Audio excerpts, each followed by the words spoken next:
সম্মিলিত মেধা তালিকায় প্রথম স্থান মাদ্রাসার প্রতিষ্ঠানের পক্ষ থেকে অর্জন করেছেন বাগ ইব্রাহিম দারুল আজহার মাদ্রাসা।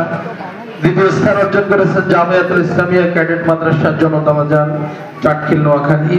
তৃতীয় স্থান অধিকার করেছেন আল ফারুক ইসলামী একাডেমি চাটখিল নোয়াখালী।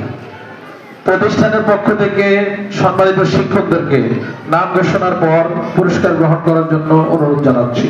এই পর্যায়ে প্রথম স্থান অধিকারকারী প্রতিষ্ঠান বাগ ইব্রাহিম দারুল আজহার মাদ্রাসার পক্ষ থেকে পুরস্কার গ্রহণ করছেন অত্র মাদ্রাসার সম্মানিত মুহতামিম ভাই মোহাম্মদ সাব্বির আল হুসাইন। আমাদের বিশেষ অতিথি মাওলানা মোবারক করিম সাহেবের হাত থেকে পুরস্কার গ্রহণ করছেন।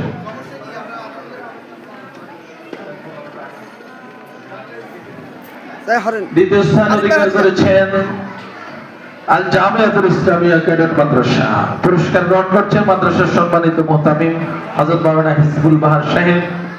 আমাদের সম্মানিত অতিথি জনাব শহীদুল্লাহ ভাইয়ের হাত থেকে উনি ওনার সম্মাননা পুরস্কার গ্রহণ করছেন। তৃতীয় পর্যায়ে আল ফারুক ইসলামী একাডেমি পুরস্কার গ্রহণ করবেন জনাব আরাফাত হুসাইন। জনাব আরাফাত হুসাইন জনাব জুনাইল কোম্পানি সাহেবের হাত থেকে উনি ওনার প্রাতিষ্ঠানিক সম্মাননা গ্রহণ করছেন। আলহামদুলিল্লাহ, আজকের অনুষ্ঠানের শেষ পর্যায়ে আমরা ঘোষণা করব ট্যালেন্ট পুল বৃত্তিপ্রাপ্ত পরীক্ষার্থীদের তালিকা।